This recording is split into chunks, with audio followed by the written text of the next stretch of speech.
gente pegou um apartamento antigo aqui na região de Higienópolis. Quando a gente entrou no apartamento, acho que foi o primeiro impacto. Essa janela, piso a teto, o apartamento estava vazio, então era a única coisa que a gente conseguia enxergar. Uma vista incrível aqui para a Praça Buenos Aires. Então ele cria um plano de fundo para a nossa arquitetura. A arquitetura abrace a paisagem que existe e que se complemente.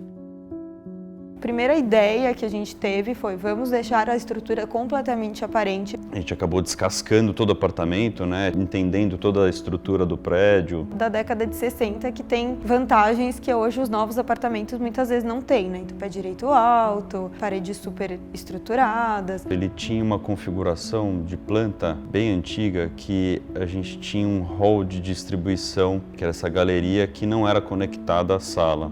A gente acabou abrindo essa galeria para a sala, né? A gente deixou só uma mudança de piso, né, que delimita onde acontece essa galeria.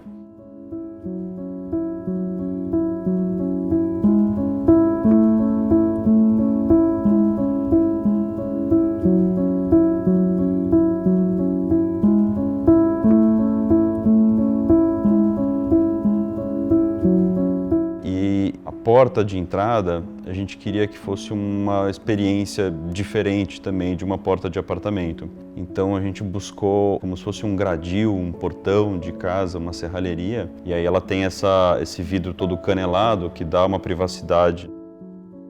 Foi interessante que esse projeto foi desenvolvido no meio da pandemia. E foi um momento que todo mundo valorizou muito esse espaço de trabalho dentro de casa. Então a gente precisava criar um espaço que fosse ao mesmo tempo integrado com a casa, né, que ele pudesse estar em casa convivendo com toda a coleção, com todo o espaço que ele queria, ao mesmo tempo ter a possibilidade de se concentrar no trabalho dele, né? Então a primeira ideia era criar essa porta de correr que pudesse abrir, fechar e integrar ou não ao espaço da sala. Então a gente criou esse quase que um ninho, né, um casulo, que aí ele assume aí uma forma diferente de toda a linguagem do restante do apartamento. Além disso, eles tinham uma coleção também da parte de música, de filmes, então a gente tinha que criar um espaço todo dedicado a esse hobby também, né, com todas as características, né, de uma sala acústica para comportar todos os equipamentos, toda a coleção. Em conjunto com esse uso, né, a gente criou uma sala que é uma adega, que está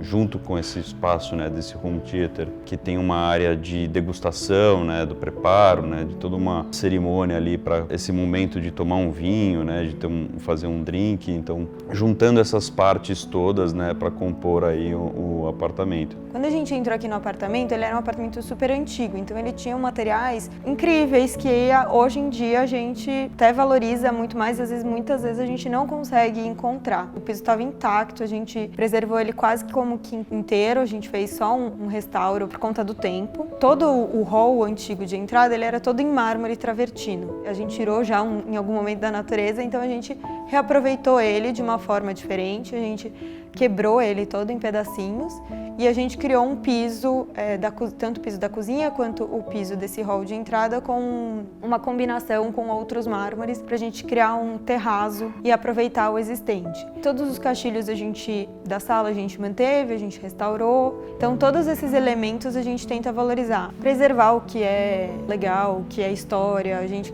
acredita muito que a arquitetura é uma continuação do que foi feito. Então a gente sempre tenta absorver o que a construção que a gente vai intervir tem de melhor. Para chegar nesse resultado de projeto, a gente gosta muito de fazer uma pesquisa profunda, né, de qual é a melhor forma de criar um home theater, qual é a melhor iluminação para determinada situação. Então a gente acaba se envolvendo muito com o dia a dia da família ali para conseguir desenvolver um projeto que atenda todas as necessidades ali. E a sensação que a gente tem é que o projeto acaba sendo uma consequência dessa pesquisa, né? A gente acaba tendo linguagens diferentes, muitas vezes dentro do mesmo projeto a gente acaba tendo pequenos projetos que acontecem, que são desenvolvidos quase que uma certa autonomia assim dentro do projeto.